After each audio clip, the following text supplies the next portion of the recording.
자, 다음에는 정비사업 보겠습니다. 정비사업 6문제인데요. 정비사업 범위가 굉장히 넓은 반면에 출제되는 포인트가 우리 부동산 시장에서 최근에 재개발, 재건축 현재 문제가 되고 있기 때문에 여기와 관련해서 주로 시사성이 있는 문제들이 많이 출제되고 있습니다. 그래서 6문제 중에서 거의 우리가 예상을 해보면 4문제, 5문제는 거의 비슷하게 맞을 정도로 시사성 있는 문제이기 때문에 정답 맞추는 오히려 수월해요. 그래서 제일 먼저 예상되는 포인트는 첫째, 정비사업의 개념이나 사업 시행 방식이 아마 한 문제 나올 가능성이 큽니다. 6개 정비사업이 있죠. 6개 사업의 개념을 갖다 물어보는 문제라든가 그 사업 시행 방식, 또 정비계획과 정비계획 지정이라든가 해제, 이 부분이 또 굉장히 중요하죠. 지정과 해제. 사업 시행자 파트하고 정비사업 조합. 일단 정비사업 조합은 반드시 출제가 되고요. 또 사업 시행자에서 또 출제될 수 있습니다. 그러나 정비사업 조합은 반드시 나온다. 그 다음에 사업 시행 절차와 관련된 문제. 그 다음에 이 사업 시행 절차는 정비사업이 약 길게 오래 시간이 지내는 사업이기 때문에 그 사업 시행 전반적 절차를 갖다 물어보는 문제를 자주 물어봐요. 예를 들면 무슨 언제부터 관리점을 수립하느냐, 언제부터 건축물을 철거하느냐, 계약은 언제부터 해지할 수 있는 이런 것들. 또 재건축 사업은 우리 부동산 시장의 가장 뜨거운 화두였기 때문에 재건축과 관련된 문제 나올 가능성이 아주 높죠. 그 다음에 관리처분계획 한 문제 꼭 출제될 겁니다. 자, 그래서 여기서 1번 문제 한 문제, 조합 문제 한 문제, 재건축, 그 다음 관리처분계획은 거의 우리가 나올 가능성이 아주 큰 문제다. 이렇게 보시면 되겠습니다. 그러면 45째 문제가 정비사업 개념 6개 나오죠. 주거환경 개선사업, 주택재개발사업, 주택재건축사업. 그리고 재개발사업의 문제점은 시정하기 위해서 새로 나온 주거환경 관리사업, 가로주택 정비사업. 그리고 도시환경 정비사업, 도시환경 정비, 이렇게 기능이 좋아요. 이번에 도시환경 정비사업은 성격이 전혀 다른 거라고 그랬죠. 왜? 이건 우리가 상업공업지에서 사업을 시행하는 겁니다. 뭘 대상으로? 건축물 대상으로. 1번에서부터 5번까지는 주거지역에서 주택을 대상으로 주로 사업을 하는 것이지만 밑에 있는 것은 상업공업지역에서 주로 건축물을 대상으로 사업을 한다는 게 특징이에요. 건축물 대상으로. 자, 개념 기억하시고 가로구역이라는 게 나오죠. 가로구역. 가로구역도 잠깐 좀 봐둘까요? 가로구역은 4개의 도로 둘러싼 일단의 지역인데요. 다음과 같은 요건을 모두 갖춰야 됩니다. 첫째, 면적은 1만 제곱미터 미만이고 3,000평. 해당 지역을 통과하는 도로 4m 초과하는 도로가 설치되어 있지 않아야 되고요. 노후 불량 건축물 수가 전체 건축물 수 3분의 2 이상해야 되고요. 해당 구역의 주택수가 20 이상해야 됩니다. 이런 것을 가로구역이라고 합니다. 도로로 둘러싸인 일단의 지역으로서 면적 1만 제곱미터 미만 4m를 초과하는 도로가 설치되어 있지 않아야 되고 노후 불량 건축물 수가 3분의 2 이상해야 되고 주택 수가 20 이상이면 된다는 겁니다. 자, 가로주택 기억하시고요. 그 다음에 정비 기본계획이 나오죠. 정비 기본계획은 누가? 특별시, 광역시, 특별자치시, 특별자치도 시장, 즉 도시의 장이 10년 단위로 수립하는 정비사업 전반에 걸친 청사지입니다. 다만 인구 10만 미만의 시정은 도지사가 꼭 필요하다고 인정하는 경우를 제한으로 수립하지 않을 수도 있습니다. 5년마다 재검토하죠. 그러니까 정비기본계획은 10년 단위로 수립하고 5년마다 재검토합니다. 정비기본계획 수립이 되면 정비사업 예정구역이 확정되거든요. 정비사업 예정구역이 확정되면서 집값이 올라가죠. 그래서 서울시는 5년마다 주기적으로 주택 가격이 상승하는 악순환을 거듭하는 이유 중에 하나가 바로 이 정비기본계획 때문이다. 이렇게 말씀드렸습니다. 수립 절차는 14일 이상 주민에 공람시킵니다. 정비기본계획은 30일 단위 14일 이상이죠. 그리고 지방의 의견 청취, 지방도시의 심의, 그리고 대도시 시장이 아닌 시장은 도지사에게 승인을 받습니다. 대도시 시장이 아닌 시장만. 그래서 그 내용을 고시하고 부과로 되어 있다는 겁니다. 그래서 정비기본계획은 도시의 장에 수립합니다. 특별시장, 광역시장, 특별자치장, 특별자치도지사, 시장. 단 인구 50만 미만의 시의 경우 수립하지 않을 수도 있고요. 수립할 때는 제일 먼저 뭐 한다고요? 14일 이상 공람시에서 주민의견 청취, 관계지방의 의견 청취, 그리고 지방도시 심의, 승인, 대도시장을 제한 시장은 도지사는 승인을 받는다. 고시 보고입니다. 그 다음에 정비구역 지정인데요. 정비구역 지정. 정비격 지정은 자 밑에 정비격 수립과 정비격 수립 밑에 바로 박스 안에 보겠습니다. 시장구수구청장은 기본계획 적합한 범위 내에서 정비격을 수립하여 이를 주민에게 30일 이상 공람시키고 지방의 의견을 들은 후 이를 첨부해서 특별시장 관상 도지사에게 정비 지정을 신청합니다. 그러니까 정비격을 지정할 때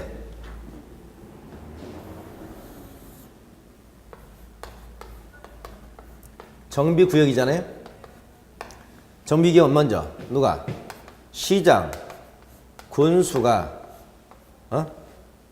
여기서 정비 계획을 수립합니다.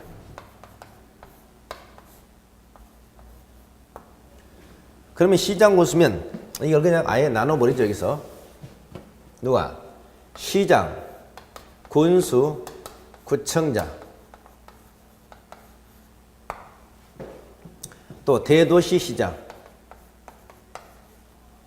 그 다음에 특별자치시, 특별자치, 도지사 이렇게 나누세요. 시장구수구청장은 특별시장, 광역시장, 도지사에게 정비격 지정 신청을 해요. 지정 신청. 그래서 누가 지정한다? 특별시장, 광역시장, 도지사 지정을 하는 것이고 대도시시장, 특별자치시장, 특별자치도지사는 지정 신청을 안 해요. 그들이 직권으로 지정합니다. 직권.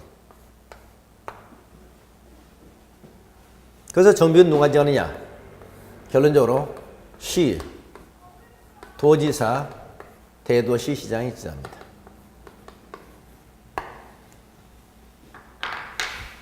여기서 시도지사는 다섯 사람은 얘기죠. 특별시장, 광역시장, 특별자치시장, 특별자치사, 도지사. 그래서 앞으로 시장구수구청장은 정비를 수립해서 특별시장, 광역시장, 도지사 정비를 지정을 시작하면 특별시장, 광역시장, 도지사 지정하고 대도시장이나 특별자치시장, 특별자치, 도지사는 정비를 수립해서 직권으로 지정한다. 이렇게 얘기하시면 되겠습니다. 그래서 정비는 시도지사, 대도시장이 지정합니다. 정비사업 시행자를 한번 볼까요? 정비사업 시행자. 정비사업 시행자 먼저 주간경 개선 사업 시행자. 이 주간경 개선 사업 시행자는 굉장히 복잡하죠. 주간경 개선 사업이 굉장히 복잡. 여기서 주간경 개선 사업 시행자는 우선 정비 예정관의 토지 등 소유자 3분의 2, 계량 마실 때 과반수, 동의와 세입자 과반수, 동의로서 사업을 시행하게 됩니다. 밑에 시장으로서 직접 또 출동한 시장. 자, 여기 기획본 님은 그냥 지워버리세요. 기획본 님 지워버리시고 여기는 누가 시행하는지 거기 묻지 마시고, 왜냐하면 주간경 개선 사업은 사업 시행이 굉장히 복잡하기 때문에 이 부분이 나오게 되면 거의 옳은 정답으로 나올 가능성은 거의 틀린 정답입니다. 그러니까 주간경 개선 사업 시행자, 사업 시행자 관련된 지문이 나오면 이건 거의 틀린 문장이기 때문에 이건 생각하지 마세요. 왜냐하면 이게 워낙 복잡하기 때문에 하나라도 빠뜨리면 거의 이제 오류 문제거든요. 그래서 주간경 개선 사업 크게 신경 쓰지 마시고, 다만 이제 주간경 개선 사업도 밑에 천재지변은 긴급한 사유겠으면 동의받지 않고 시장수, 그 다음에 주공등이 직접 사업을 시행할 수 있다. 이 점만 좀 유의하시고요. 그 다음에 거기 정비구역 등의 해제 요청 등이 나와요. 해제 요청 등. 정비구역 등 해제 요청 등 보면 보세요. 우선 시장구수구청장은 정비 예전의 정비구역이 다음 5년에 해당할 땐 특별시장, 광역시장, 도지사의 정비 요청 해제 요청 하의하라고 의무. 특별자치장, 특별자치, 대도시장은 직접 해제해야 된다. 이게 해제 요청 의무, 해제 의무입니다. 이걸 우리는 뭐라고 하냐? 정비 구역 등 해제 또는 해제 요청 의무 사유라고 할 수 있겠습니다.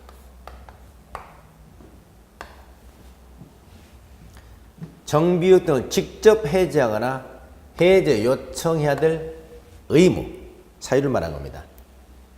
직접 해당 것은 특별자치시장, 특별자치도지사, 대도시장을 말하겠고요. 해제 요청은 시장구수구청장 말하겠죠. 해제 요청제도.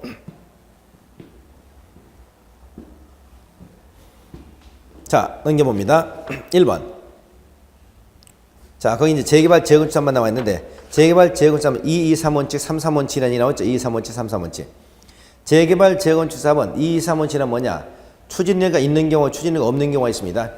자, 정비계획 지정고시 됐습니다. 정비계획 지정고시 되면 추진료가 있다. 그러면 토지는 소유자가 2년 이내 추진료 승인 신청하라는 얘기요.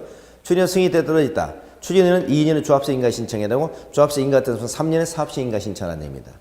추진료가 없다. 그럼 정비계획 지정고시로부터 3년 이내 조합세 인가 신청하고, 조합세 인가 나왔으면 다시 3년에 사업세 인가 신청하라는 얘기입니다. 그렇지 않으면 해제 요청은 해제를 해야 된다는 얘기죠. 이게 223원칙, 33원칙 이걸 단계별 일몰제라고 합니다. 단계별 일몰제. 재개발 재건축사업을 추진위원회가 있는 경우는 정비계획 지정고시 되고 토지 등 소유자가 얼마 이내? 2년 이내 조합 설립 추진위원회 승인 신청해야 되고요. 2년 이내. 자, 추진위원회 승인이 떨어졌다. 그럼 얼마 이내? 다시 2년에 조합세 인가 신청해야 되고요. 조합세 인가 떨어졌다. 그럼 얼마 이내? 3년에 사업세 인가 신청해야 됩니다. 그러면 223원칙. 그러면 7년이죠. 여기까지. 7년. 7년 이내는 사업 승인, 사업계획, 사업 인가 신청하는 얘기입니다. 그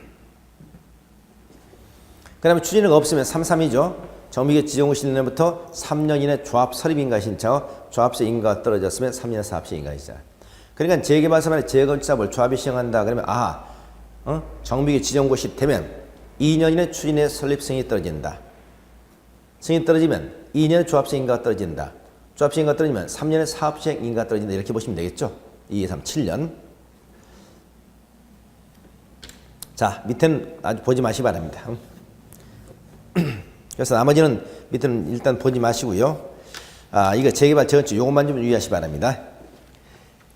그 다음에 여러분 사업시행제에서 재개발 사업과 재건축 요것만 좀 보실까요? 재개발 사업과 재건축 사업.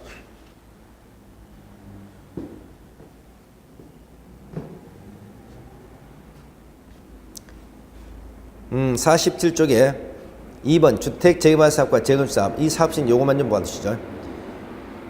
재개발 사업은 사업을 누구한다? 조합이 하든가 조합이 공동시행한지 누가 시장원수, 주택공사 등 건설업자, 등록사업자, 대통령 영위 정한자입니다. 이때 대통령 영위 정한자 누구다? 대통령이 전 한국감정원하고 신탁업자를 말해요. 조합은 과반수도를 말해서. 재건축, 조합이 단독한다. 또는 조합이 시장원수, 주택공사 등과 건설사업을 할 수 있다. 이 뒤에 시장원수, 주택공사 등 뒤에다 두 개 더 추가시키기 바랍니다. 건설업자, 등록사업자 추가. 건설업자, 등록사업자. 빠졌네요. 그러니까 앞으로 재개발 사업이나 재개발 사업, 재건축 사업은 조합이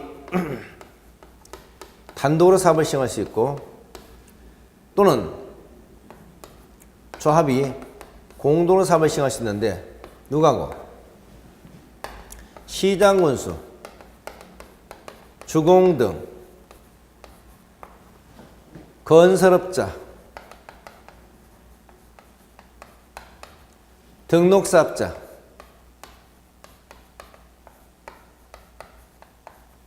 여기까지는 똑같아요. 건설업자, 등록사업자까지는. 건설업자, 등록사업자가 재건축에서도 추가가 됐습니다. 올해부터.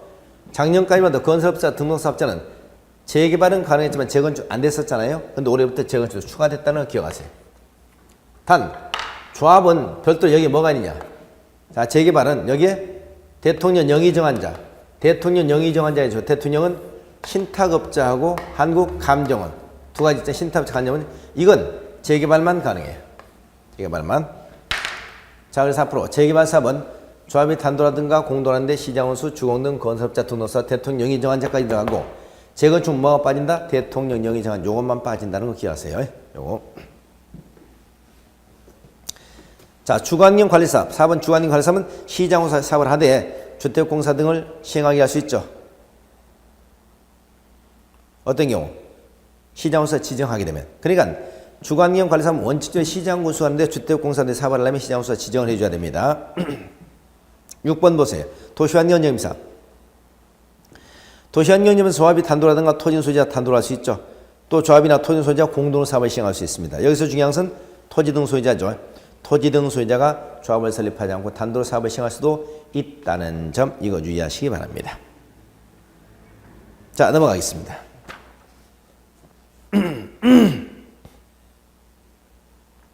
정비사업 시행자는 어떤 경우도 국토교통부 제한은 도지상 사업을 못합니다. 정비사업 시행은 국토교통부 도지상 사업을 시행을 못한다. 여기하세요.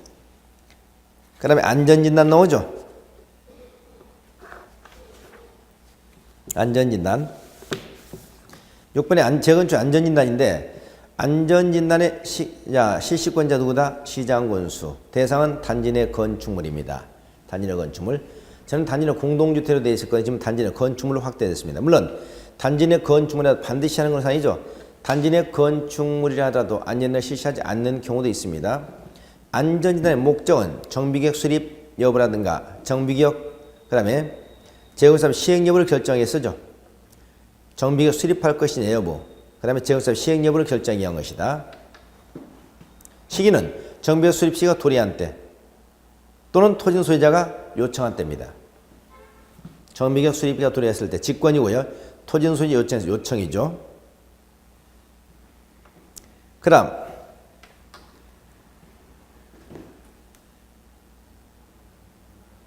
자, 다른 생략하시고 6번 한번 볼까요? 정비계획 수립과 시행 여부 결정. 자, 누가? 시장군수는 안전진단 결과 하나, 도시군계획 둘, 지역여건 셋 등을 종합적으로 검토하여 정비계획 수립 여부나 재건사업 시행 여부를 결정한다고 그랬죠?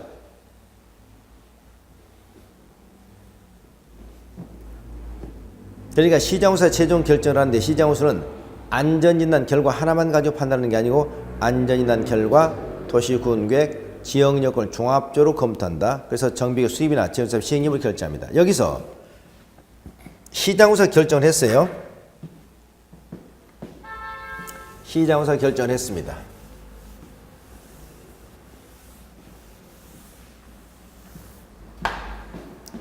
결정을 시장군수가 했다고요. 근데 이 결정이 무슨 결정이냐?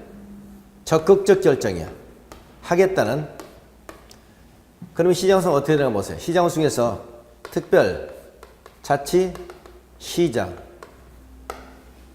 특별, 자치, 도지사, 시장, 군수, 구청장.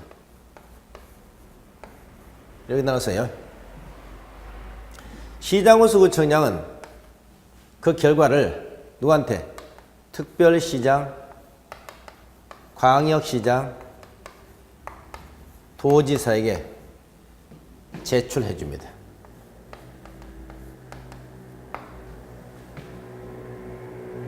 그런데 특별자치시장, 특별자치 도지사는 제출할 필요가 있어 없어요? 제출을 할 데가 없어. 제출 안 해요. 그래서 시장군수가 결정을 한 다음에 시장군수 보고 제출하는 게 아니고 누구? 시장군수 구청 특별시장, 광역시장, 도지사한테 제출해 준다. 그러면 지금부터 누가 가지고 있습니까? 시, 도지사가 가지고 있는 거죠. 자, 이들 묶어서 뭐라고 하니까 시도사니까. 그러면 시도사가 다시 뭐예요? 재검토를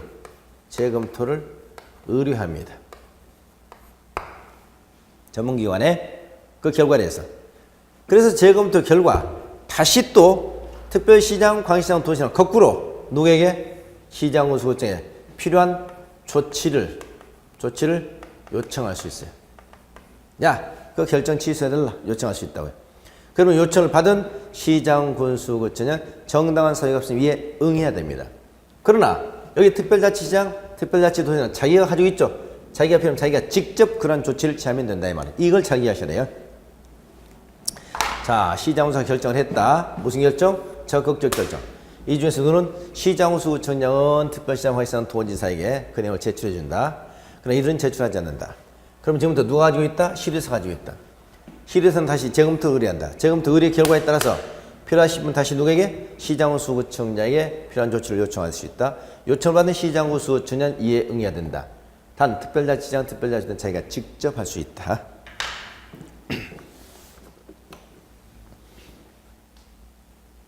자, 그래서 1번 거기 시장훈 수ችን 정비계 수립 재건사업 시행을 결정한 경우 특별시장 광역시장 도지사에게 제출한다고 그랬죠. 이때 시도에서는 다시 한국시설안전공단, 한국건설기준에 재검토 의뢰한다고 그랬잖아요. 그래서 특별시장 광역시장 도지사는 누구에게? 시장훈 수고친에 결정 취소 등 필요한 조치를 요청할 수 있다. 이때 시장훈 수고친 특별한 사항은 이에 응해야 된다고 그랬잖아요. 그러나 특별자치장, 특별자치도지사, 대도시장은 직접 필요한 조치를 할 수 있다. 할 수 있다. 자, 이걸 좀 잘 유의하세요. 자, 조합인데요. 조합을 설립하는 먼저 조합 설립 의무, 조합은 설립 원칙 의무죠.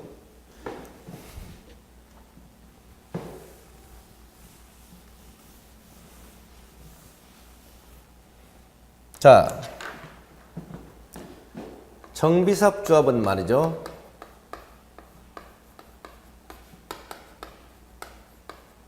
첫째, 조합을 설립하지 않는 경우가 있습니다. 두 번째, 조합 설립이 재량사인 경우가 있습니다. 세 번째, 의무사인 경우가 있습니다.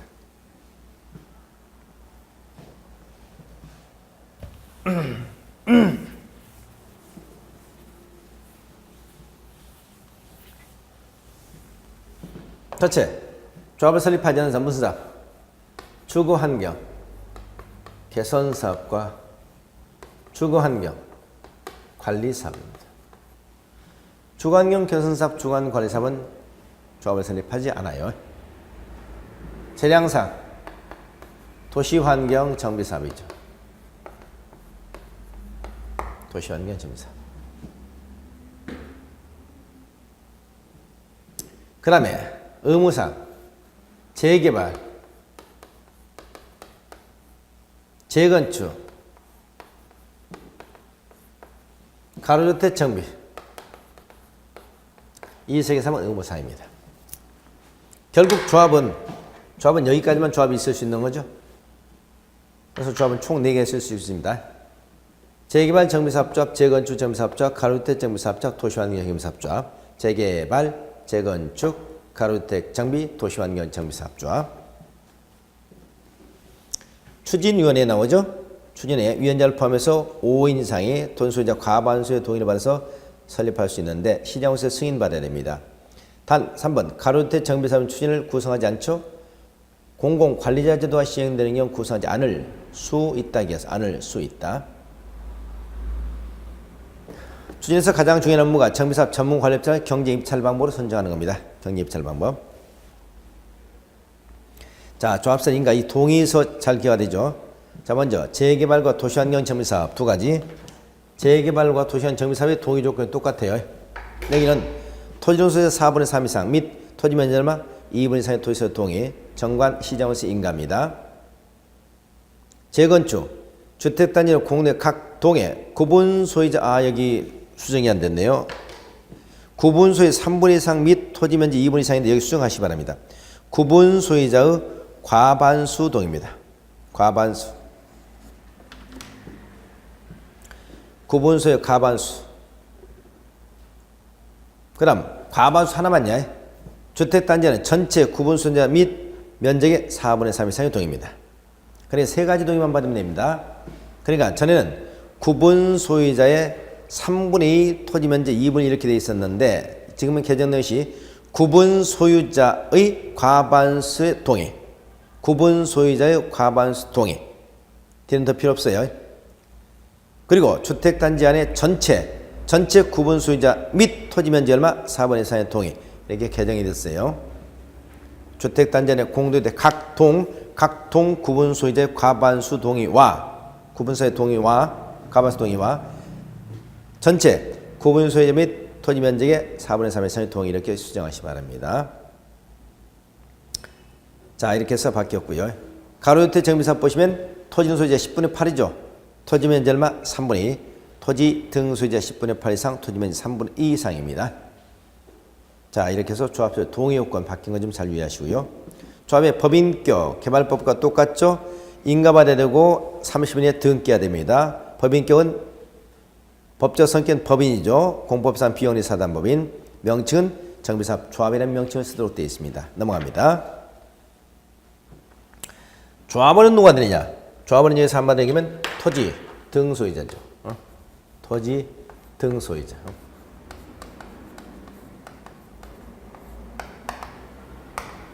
이때 토지 등 소유자 누구냐 하는 것이 또 중요해요. 토지 소유자. 재개발이나 도시환경 정비사, 가로주택 정비사면 정비기 아니죠. 안에 또는 뭐예요? 가로주택 정비사 가로구역 안에 토지 소유자, 건축물 시장 보장을 말합니다. 근데 재건축하면 정비를 지정했으면 정비역 안에 건축물 및 부속 토지 소유자고요. 정비를 지정했으면 주택, 부대, 복리시설 및 부속 토지 소유자가 됩니다. 근데 재건축은 선택조합원이야. 재건축하고 가로주택 선택조합원. 동의한 자만 조합원 된다는 얘기죠. 따라서 동의하지 않은 오타 나왔네요. 동의하지 않은 자에서 매도 청구가 가능합니다. 그러니까 여기 이 중에서 말이죠. 도시환경정비사업과 재개발조합원 이건 당연조합원제도 돼요.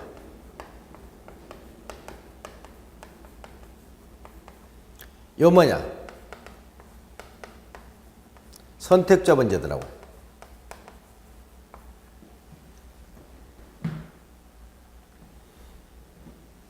재건축과 가로주택 정비사업은 선택해서 동의한 사람만 조합원 되는 것이고 여기는 동의했다는 어떤 당연조합원 된다는 겁니다. 그래서 여기는 뭐가 가능하다? 매도 청구가 가능한 겁니다. 매도 청구 가능해.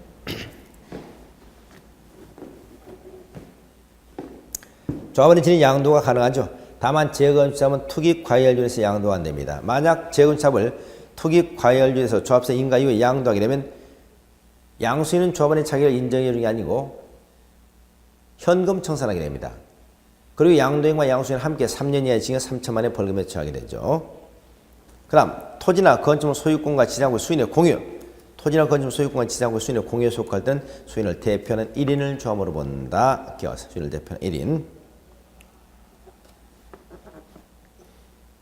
자, 굉장히 중요한 얘기고 정비사업 시행 보겠습니다. 시행. 자, 사업 시행에서 사업 시행 들어가면 사업 시행 먼저 동의를 받죠. 동의 시는 조합 사업 시행 인가를 신청하기 전입니다. 사업 시행 인가를 신청하기 전에. 단 사업 시행자가 시장수 한국토지택공사 등일 때는 사업 시행 동의를 받지 않습니다. 동의 정족수는 놔두시고요. 그 다음에 인가 신청하면 건축인이 심을 거치죠. 정비계 외에서 시행하는 재건축사업, 정비 외에서 시행하는 재건축사업만 심을 거쳐요. 건축물 높이 등에 관해서 사전협의, 정비로부터 200m 교육시설이 될 때는 교육감과 사전협의가 되고요. 사업배치, 도시환경정비사업을 지정개발자 기억하세요. 도시환경개발 지정개발자 사업할 때는 사업비의 20% 범위에서 시도 조례하자는 사업비를 예차후 사업을 인가할 수 있습니다. 그래서 시장으로서 인가하죠. 자, 여기까지만 기억하시면 되겠네요. 사업시행자가 사업시행을 하려면 사업시행 동의를 받고 그 다음에 시장우수한테 인가 신청합니다. 단 누구는 사업시행 동의를 받는다? 시장우수 주공등은 동의를 받지 않는다. 그러면 시장우수 인가하기 전에 건축인이 심을 거치는 경우가 있는데 정비역 외에서 시행하는 재건축 사업이고요. 사전이 협의하는 경우가 있는데 정비로부터 200m 교육시설이 있을 때고요. 사업비에 차는 경우가 있는데 도시환경정비사업을 지정개발자가 시행하는 경우 사업비의 20% 범위에서 시도 조례되는 금액 이렇게 이해하시기 바랍니다. 자, 넘어가겠습니다.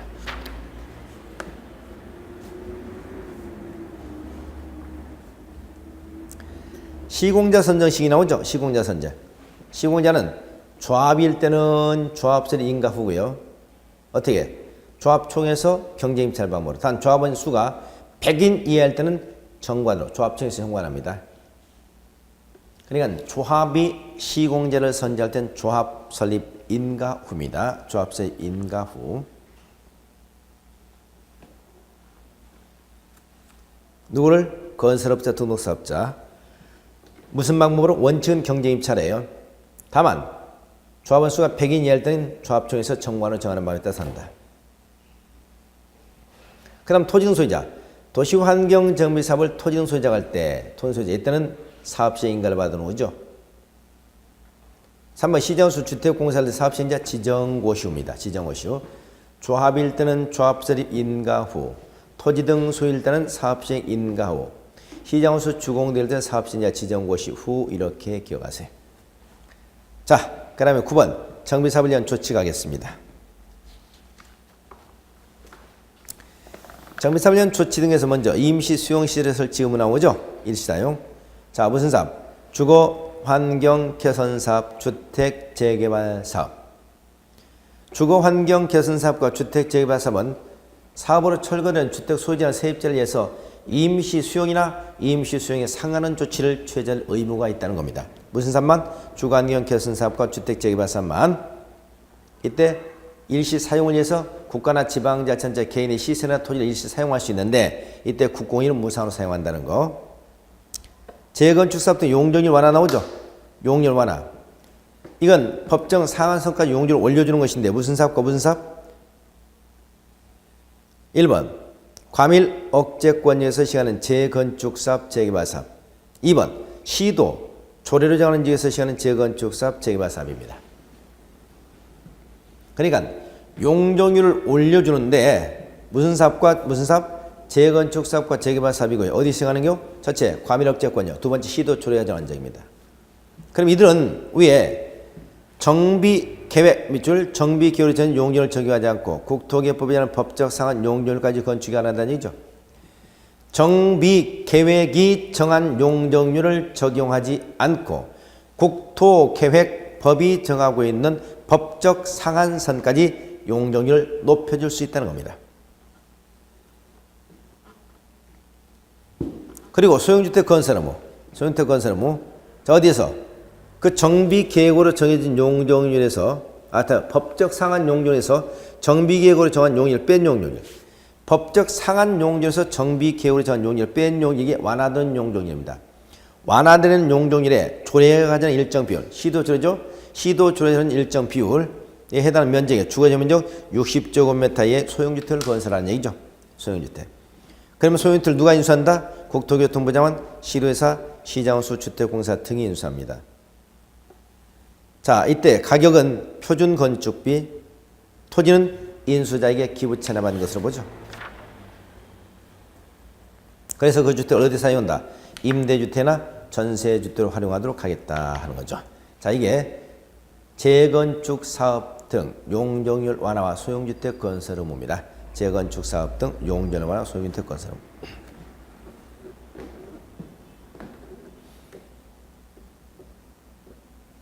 자, 그 다음에 토지 등의 수용사용 또 나오죠. 토지 등 수용사용. 자, 토지 등의 수용사용은 정비법에서 토지 수용 누가 하느냐? 정비사업 시행자인데 단 가로 주택 정비사업에 의한 토지 수용이 전혀 인정되지 않습니다. 그 다음에 재건축사업. 재건축사업은 천재지변 긴급한 사유가 있는 경우 한해서가 안 합니다. 그러니까 정비사업 시행자는 타인 토지 수용 가능하다 그러면 안 돼요. 정비사업 시행 타인 토지 수용 하는데 단 가로 주택 정비사업에 의한 토지 수용이 인정되지 않고 재건축 정비사업은 천재지변 긴급한 이걸 반드시 꼭 언급해 주셔야 됩니다. 수용의 근거법 무슨 법? 당연히 공취법이죠. 그 다음 공취법 특례. 뭐가 있으면 사업시 인가고시 했으면 사업 인정고시 했는 것으로 보죠. 사업시 인가고시. 재결 신청이나 사업시행 기간 내입니다. 사업시행 기간 내 재결 신청하면 되죠. 보상은 대진하겠지만 현물 보상하는 경우 준공 인가유 현물 보상도 가능하다. 기억하세요. 현물 보상. 자, 그래서 정비법상 타인 토지 수용의 주체는 정비 사업 시행자인데 단 가로 주택 정비 사업의 경우는 제외. 재건축 사업은 천재집에 는 긴급한 사유가 있는 경우 하나의 예외. 요거 꼭 기억하시고 무엇을 사업 인정고시로 본다? 사업시행 인가고시. 사업시행 인가고시 했으면 사업 인정고시를 받은 걸로 본다. 그 사업시행 인가고시는 바로 뭐다? 사업시행 인가고시 했으면 사업 인정고시를 받은 걸로 보기 때문에 수용의 시기가 되는 것이다. 재결 신청 기간은 언제나 사업시행 기간 내, 사업시행 기간 내입니다. 사업시행 기간 내. 보상은 사전에 현금 보상이 원칙이죠. 그런데 여기서는 어때요? 준공인가의 현물 보상도 가능하다는 점 기억하시기 바랍니다. 그 다음 관리처분계획입니다. 여기서 관리처분계획 누가 수립하느냐? 주거환경 개선사업 1호에서 3호의 방식과 주거환경 관리사업은 제외된다는 거 꼭 기억하세요. 자, 정비 사업 시행자는 관리처 분계 수립하여 그러면 안 됩니다. 정비 사업 중에서 저 주관경 개선 사업 1호에서 3호의 방식, 1호가 계량 방식, 2호가 수용 방식, 3호가 환지 방식이잖아요. 그러면 주거 환경 개선 사업 1호에서 3호의 방식과 주거 환경 관리 사업은 여기서 제외된다. 주거 환경 관리 사업은 여기서 관리처에 수립하지 않는데 이 언급을 꼭 해주세요.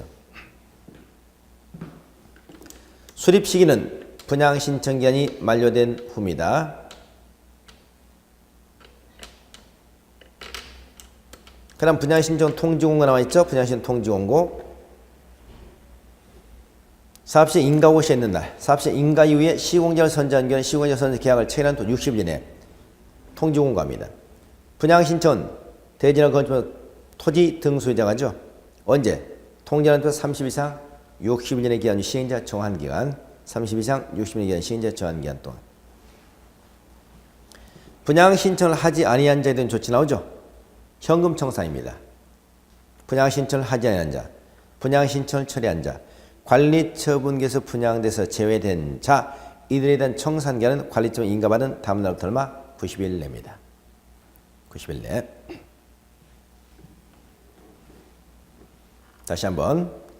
분양관리처분계 누가 수립한다? 주거환경개선사업 1호에서 3호의 방식과 주거환경관리사업을 제한 사업시행자. 언제? 분양신청기한 만료 후. 언제 분양신청한다? 분양신청 기간 내. 그 분양신청이 언제다? 통지한으로부터 30 이상 60일 기한 후 시행자 정한 기한까지 단 분양신청을 하지 아니한 자는 조치 현금청산 얼마 이내? 90일 내. 언제부터? 관리처분 인가받은 다음 날부터 90일 이내입니다. 90일 내. 자, 넘어갑니다. 관리처분 내용 보겠습니다. 관리처분 내용. 관리처분의 첫째, 분양 설계. 언제? 분양 신청 종료일 기준이죠. 분양 대상자. 세 번째, 분양 예정인 대지나 건축 분양가죠. 세 번째, 분양가. 네 번째, 분양 대상이면 종전토지나 건축의 명세 및 사업시 인가고 시에 있는 날 규정하는 가격. 4번이 종전가입니다. 근데 여러분 중요한 점이 종전가는 언제를 규정한다? 종전가는 사업시 인가고 시에 있는 날을 기준하되 사업시 인가 전에 철거된 경우는 철거 허가받는 날을 기준한다. 이거 꼭 기억해 주세요. 종전가는 사업시 인가 고시에 있는 날을 기준하되 사업시 인가 전에 철거된 경우 철거 허가받는 날 기준. 5번 정비사업비 추산액, 조합원의 부담규모 부담시기. 그 다음에 6번 소유권 외의 권리명세, 기타 권리명세. 여기까지만 기억해 두시기 바랍니다. 관리처분계 내용 6가지. 분양설계, 분양대상자, 분양가, 종전가, 사업비, 기타 권리명세 6가지. 자, 밑에 작성 기준 쭉 나오죠. 쭉 나오고 특히 여러분 현금 청산 한번 볼까요? 너무 좁은 토지나 건축물 또는 정비역 지정 후 분할된 지정한 너무 좁은 토지나 건축물 또는 정비역 지정 후 분할된 토지를 취득하여 현금으로 청산할 수 있다는 점 요기하시고요. 그 다음에 이제 주택 공급 방법인데요. 6번. 주택은 어떻게 공급하느냐? 1세대 1주택 공급 원칙이죠. 1세대 또는 1인 1 이상의 주택을 소유한 경우나 2인 이상의 1주택 또는 1토지를 공유하는 경우 1주택만 공급하는 것이 원칙입니다. 다만 갑은 시도 조례 정하는 바에 따라 주택 공급 나오죠. 2인 이상의 1토지를 공유한 경우로서 시도 조례로 주택 공급안에 따로 정하고 있는 경우는 시도 조례 정하는 바에 따라 주택을 공급할 수 있다. 기억하세요. 원래 2인 이상 1토지를 공유하고 있으면 1주택을 공급하도록 되어 있잖아요. 단 이 경우에 시도 조례가 어떻게 공급하려 따로 정해놓은 바가 있으면 그 이해가 한다는 얘기입니다. 나번 소유한 주택 수만큼 공급하는 경우 있죠. 첫째, 수도권 과밀억제 권역에 위치하지 않은 재건축 사업의 토지는 소유자 하나. 과밀억제권이 아닌 재건축입니다. 두 번째, 근로자 숙소 기숙사 용도. 세 번째, 국가, 지방자치단체, 한국토지주택공사 등에게 공급하는 경우. 세 가지입니다. 세 가지. 그러니까 재건축은 과밀억제권역에 위치하지 않으면 모두 줍니다. 그러나 재개발은 1주택이에요. 1주택. 그러나 재개발을 하더라도 어떤 경우? 근로자 숙소나 기숙사 용도면 소유만큼 다 받는다는 얘기죠. 그 다음 답은 2주택 공급했습니다. 분양 대상물 종전 토지 등의 가격 범위, 종전 주택 주거 전용 면적 범위 2주택 공급이 가능하죠. 토지 등은 가격 범위, 주택은 주거 전용 면적 범위 내에서 2주택 공급이 가능하다고요. 이때 한 주택은 소형 주택을 공급하도록 되어 있죠. 소형 주택. 이때 소형 주택은 60제곱미터 이하를 말하는데 소유권 이전 고시일 다음 날부터 3년간 전매가 금지됩니다. 3년간. 자, 이게 2주택 공급이 되겠습니다. 그다음에 3주택 공급이 가능하죠. 가로주택점에서. 그죠? 또 재건축 보겠습니다. 재건축은 첫째, 과밀 억제권역 내 투기 과열지구라면 1주택을 공급받겠죠. 투기 과열지구 아니라면 3주택 이하까지 공급이 가능합니다. 기타 지역은 소유한 주택 수만큼 공급받습니다. 기억하세요. 재건축 사업은 과밀 억제권역이 아니라면 소유한 주택 수만큼은 다 받아요. 과밀 억제권역이라면 다시 둘로 나서 거기가 투기 과열지구라면 1주택이고 투기 과열지구가 아니라면 소유한 주택 수만큼 3주택까지 받습니다. 과밀 억제권역이라면 투기 과열지구 때 1주택, 투기 과열지구 아니면 3주택까지 공급받을 수 있다고요. 자, 이거 잘 기억하시고. 그렇죠. 인가고시, 시장원서 인가고시 맞죠? 인가반상을 변경할 때는 변경이라 받네. 경미한상을 변경할 때 신고한다 기억하세요. 관리처분 인가고시 하면 어떤 법적 효과느냐? 관리처분 기준이 되죠. 그래서 사업시행에 들어갑니다. 사업시 건축물 철거에 들어가죠. 건축물 철거는 원칙적으로 언제 들어간다? 관리처분 인가고시 후입니다. 다만 관리처분 인가고시 되기 전이라도 안전사고나 우범지대와 우려가 있으면 미리서 철거 허가받아 철거할 수가 있습니다. 그래서 건축물 철거는 원칙은 관리처분 인가고시 후에 철거해야 된다. 다만 시장원에서 철거를 받으면 그 이전에 철거할 수 있다. 기억하세요. 자, 그럼 사업시행과 사용수익이 정지되죠. 지상권자, 전세권, 임차권자, 관리처분 고시일로부터 소유권 이전 고시일까지 사용수익이 정지됩니다. 고시에서 고시일까지. 단 이때도 일체 금지되는 것은 아니에요. 사업시행자의 동의를 받았다든가 보상이 완료되지 않았던 경우 사용할 수가 있습니다. 이렇게 사용수익이 정지되고 용익권자 보규정 나오죠. 지상권자, 전세권, 임차권이 지금부터 계약을 해지할 수 있다는 겁니다. 언제부터? 관리처분기 인가고시 후부터. 그러면 계약을 해지하고 금전반환 청구권을 갖죠. 사업시행자에 행사할 수 있어요. 그러면 사업시행자가 그 돈을 돌려주고 구상권 행사하고 구상에 응하자면 압류, 저당권의 효력이 발생하게 된다는 겁니다. 그러니까 정비법에서 지상권자, 전세권자, 임차권자 언제부터 계약을 해지할 수 있느냐? 언제부터 계약을 해지할 수 있냐? 그럼 언제부터? 관리처분계획 인가고시 후부터. 관리처분 인가고시 후부터 이렇게 기억하세요.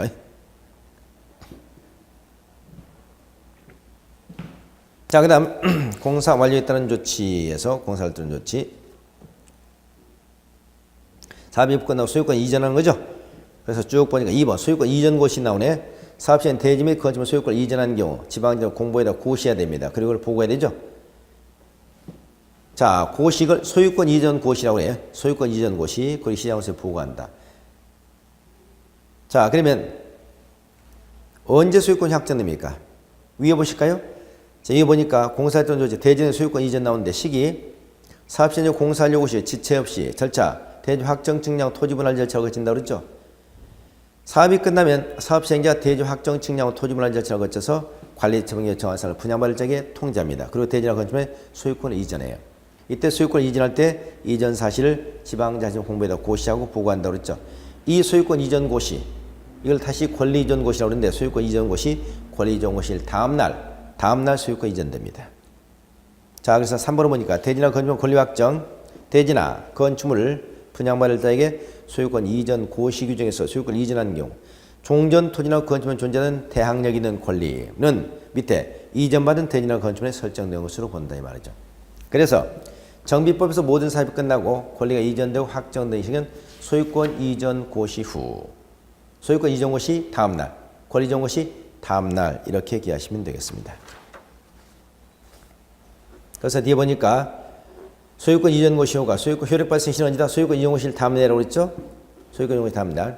그래서 소유권자는 대지나 건축물 소유권을 취득하게 되는 것이고 기타 권리자는 이전한다 이 말이죠. 자, 나머지 생략하시고 6번 보세요. 청산금 지급징수 나오죠. 소유권 이전 고시, 소유권 이전 고시 후부터 청산금을 지급징수할 수 있습니다. 소유권 이전 고시 후. 그래서 밑에 청산금 다시 한번 볼까요? 청산금 징수는 일괄징수 지급원칙이죠. 언제부터? 소유권 이전 고시부터. 그다음 분할징수 분할지급도 관한에 정관 하나 또는 뭐 뒤에 총회 정관에서 정하였거나 총회 의결을 거쳤다면 관리처분계획 인가 후부터 이전 고시일까지 분할징수하나 분할지급할 수 있다 하는 거죠.